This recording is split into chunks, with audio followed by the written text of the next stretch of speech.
Hey guys, today I will show you how to enable dark mode for all websites in Google Chrome. So let's dive in.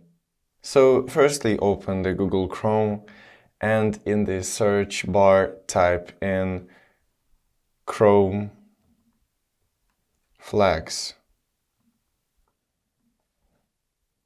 Then in those settings, tap into search and enter auto dark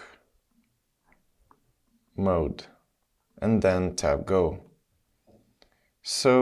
And this will open those settings, and here you can enable dark mode.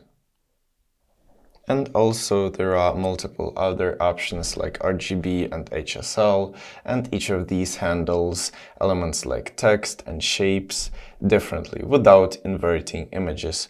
So to enable the dark mode, tap relaunch, and this will enable the dark mode on your Google Chrome.